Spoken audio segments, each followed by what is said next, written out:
People say that you don't know what you have until you actually lose it. You're not the same as you were before. You were much more muchier.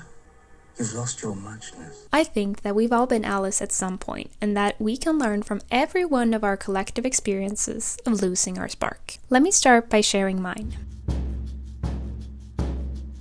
Lately, I've been thinking about, okay, Julia, what is it that you want to do with your presence on social media? And for that, I had to go back to the beginning to see, okay, well, what was it that made you start in the first place? There was a specific point in my life where I had just come out of a relationship that drained my joy, zest for life, spark. To be frank, I was a ghost. I looked like a ghost, I felt like a ghost, and in hindsight, my friends, when they met me, because I had been away for a while, they were surprised to see that I was like a shell of like the witty person that I used to be and that I am deep down. This funny and lively Julia, she wasn't really present anymore. When I left that relationship, my friends, apart from celebrating in secret, because you know, you can't tell your friend that they gotta leave, it's a realization that needs to mature within them. And sometimes that insight takes a little while, but anyhow, when it was over, I was really sad. I had no energy left. All that I had given my everything to,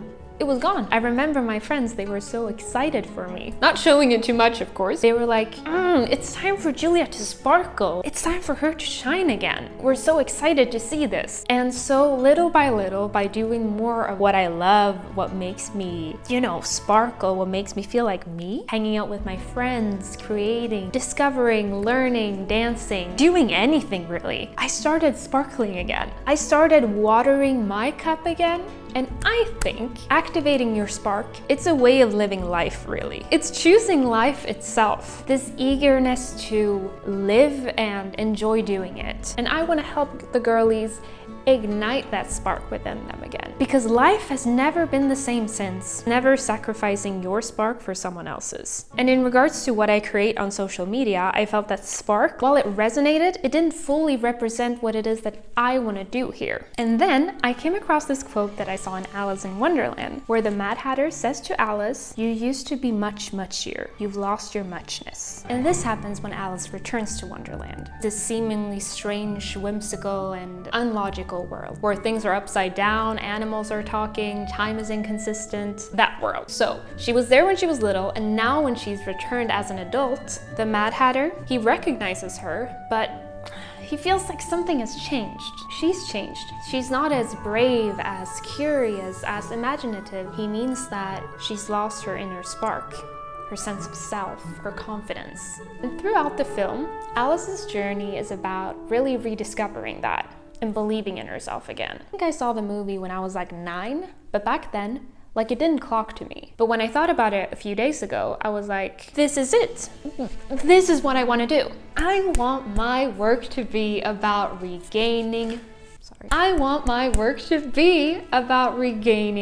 muchness. Taking up space, standing tall in your muchness, and just not shrinking yourself anymore. Because no matter how much the world around you changes, how much chaos it is, or how much it doesn't make sense, you can remain grounded in yourself and still embrace life as it is, knowing that you have the power to alter it in the way that you want it to be for you. And that, I think, starts with being honest and true to yourself, which also translates into embracing all of your muchness. Because really what happened in that relationship is that I lost my muchness. I shrank myself into someone else's mold, to the point where like essential parts of me were disappearing because they didn't fit in. I was not standing tall in the changing circumstances that I had put myself in. Sacrificing myself and my spark in fear of how my muchness would be received, or how my muchness was received. So rather, I prioritized someone else's muchness and I sacrificed my own in the process. And as a certified people pleaser, I laugh, but it's not funny. It's not funny. This is not the first time this has happened in relationships, family, friends, work, school, but we're not doing that anymore. Okay, we're done. It stops here. The muchier movement, it's begun. And I'm so excited for anyone that wants to join me in it. This channel is basically me taking you on my journey toward becoming more like myself again. Confident, curious, imaginative, brave, happy, like a much muchier version of myself. And this is not just like a result of what happened. This is something that I've suppressed for like years and years and years, which is basically like the societal conditioning that we get from when we were kids.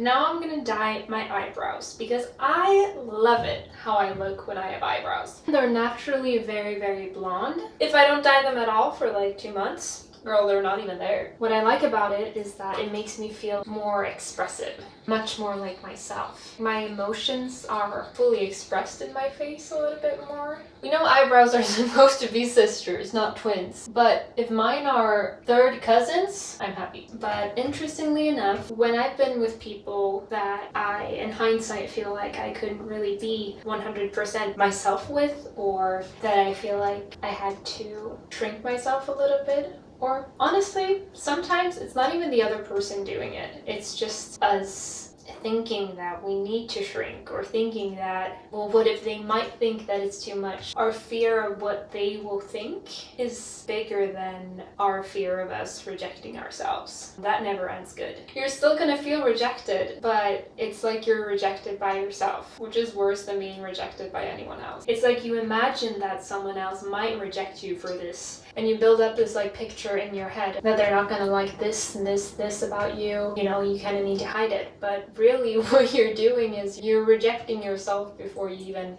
give them the chance to, because somehow it feels like you're protecting yourself. But really it's like you're just hurting yourself.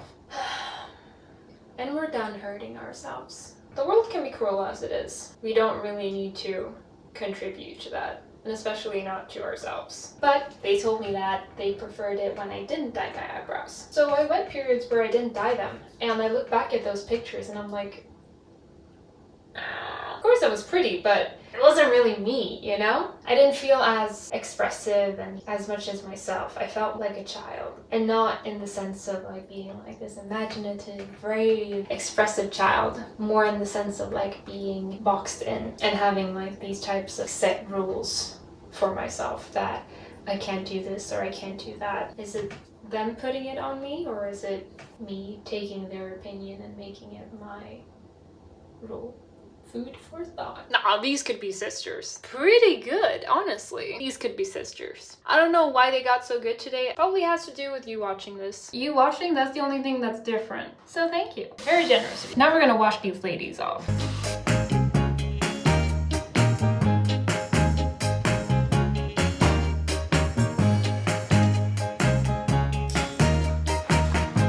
It's makeup time.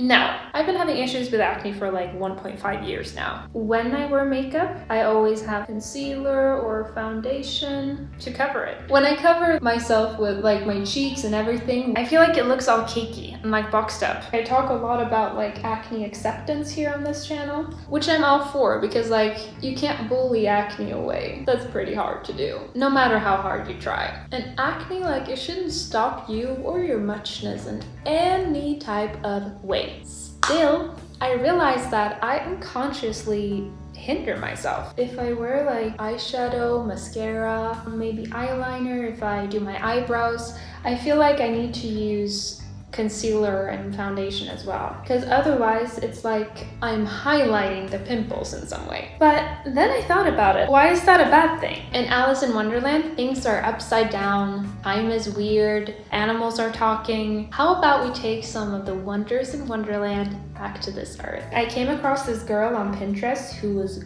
gorgeous, and her makeup was also gorgeous, all while not wearing any concealer or foundation. She did her eyes and brows and everything, but like she let her acne just breathe and be there. And I was like, I love this. I'm loving this look. Wait, I can embrace that look too. And lately I've been feeling a little bit beige.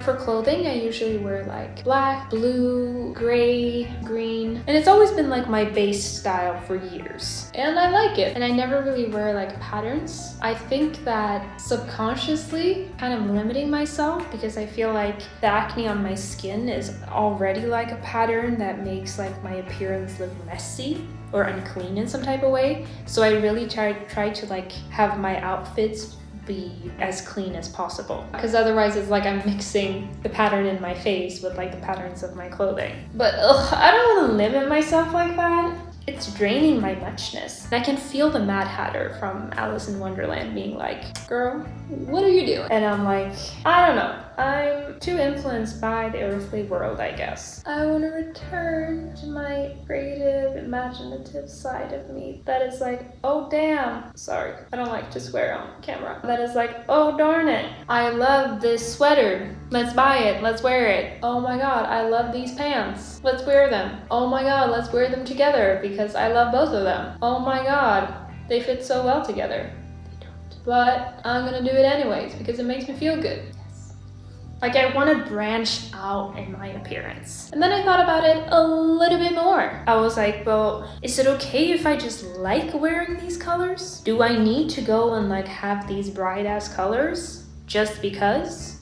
Because I don't want to do that either. Sure, we can try to see like if we like it or not. You embracing your muchness doesn't necessarily mean trying to be as different from the masses as possible. If you're just like the masses, but that's your muchness and that's how you want to be, embrace it. But I want to like try to get a little messier. No, so what I'm doing now is I'm doing my makeup without putting any concealer on or anything and seeing how I like it. All right, I'm kind of liking this. It's like the acne is like a part of the makeup look. But I promise you, it's all natural, baby.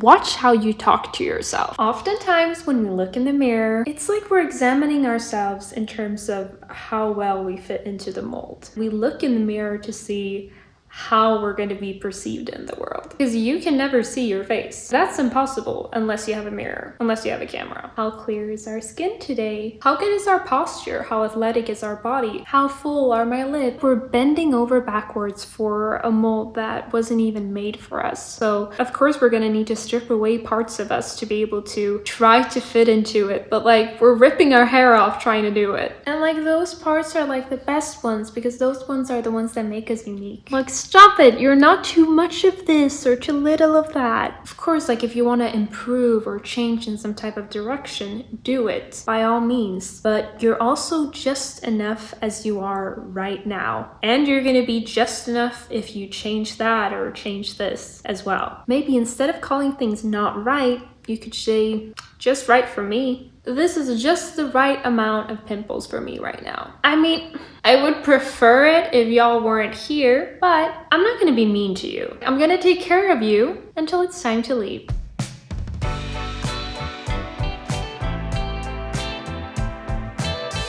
Stepping into your muchness again doesn't always mean wearing bright colors, being high energy, or being in everyone's face.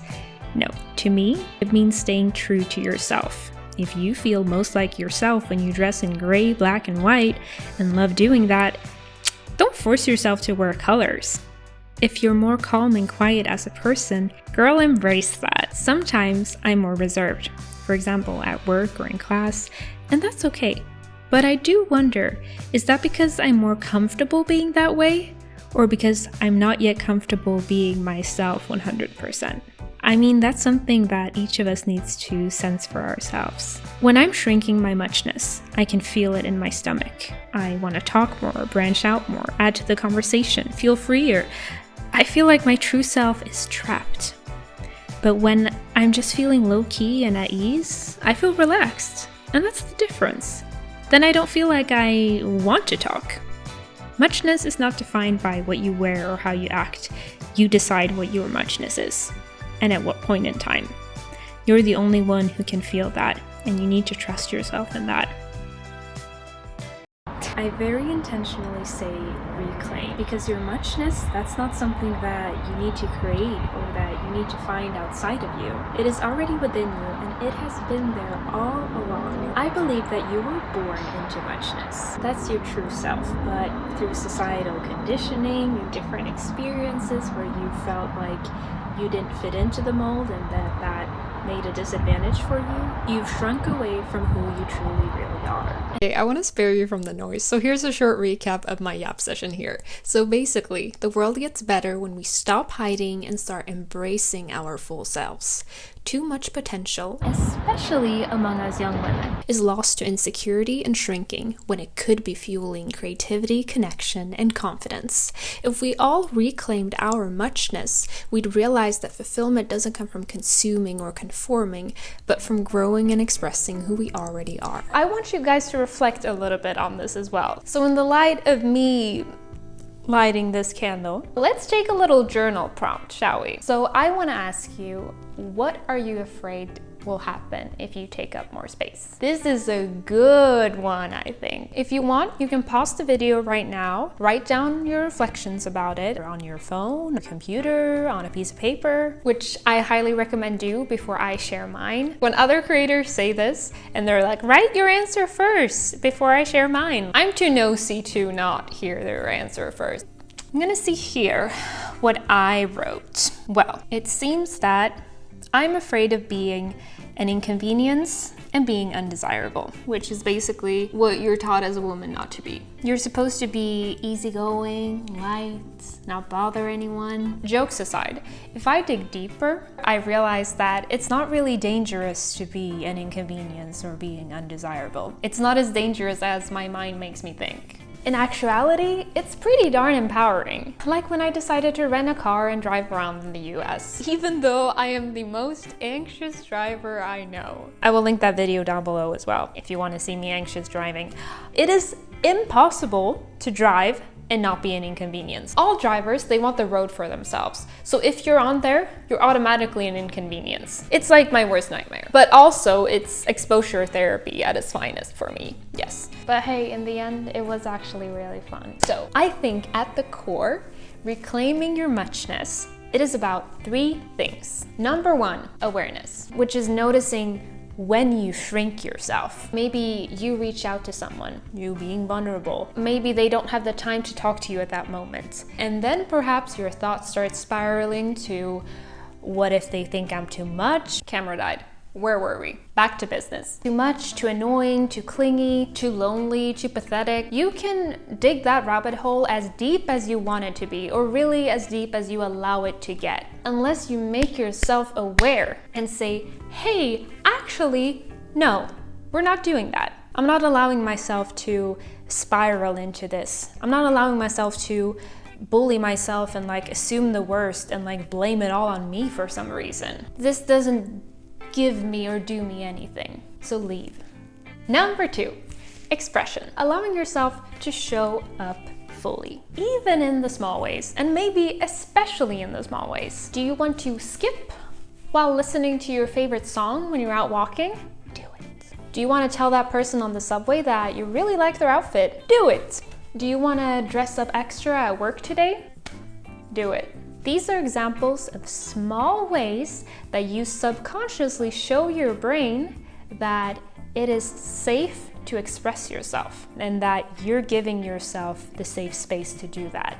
Isn't that beautiful? Number 3, nourishment. Doing what makes you feel the most alive and grounded. Think about the times where you felt the most alive. One of my memories is when I drove in the Grand Canyon with my friends. It was just incredible. I can't explain why. Like, part of it was that we were listening to like Dream by Miley Cyrus. Hannah Montana. Sorry, but that secret is out, so it's fine. I felt just so free, just full of joy. Other general things, dancing, traveling, experiencing new things, laughing with friends, engaging in conversations with people. Also doing things that I'm afraid to do, that I feel like this hesitation that, I don't know if I can do this, I don't know if I dare to. When I do them anyways, whoa, like, no matter what the outcome is, I could fail. Damn, I feel good about my muchness then. I feel proud, I feel happy, I feel confident. I feel like I'm creating this safe space for myself, like, hey, you can take these steps. You can step out of your comfort zone.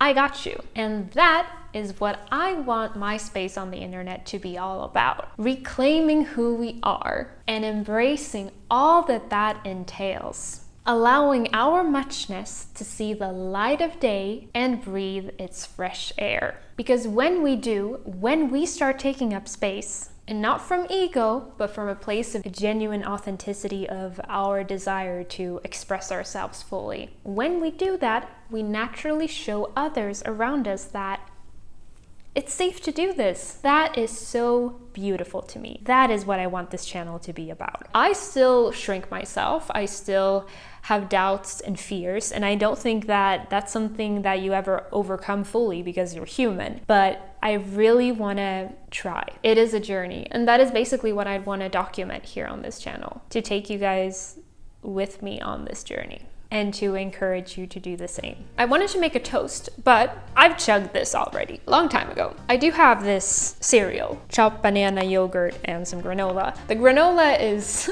soft by now. The yogurt is probably room temperature, but I still want to make a toast. So we're gonna use what we have. Here is to making the Mad Hat and ourselves proud for being creative, curious, imaginative, and, well, radiant. And most of all, unapologetically muchier. Perhaps losing your muchness at some point is a privilege in itself, because it means that you'll never gamble with it ever again, and you'll spend the rest of your life savoring the journey to reclaiming it.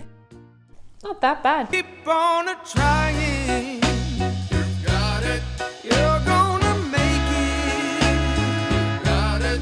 I believe.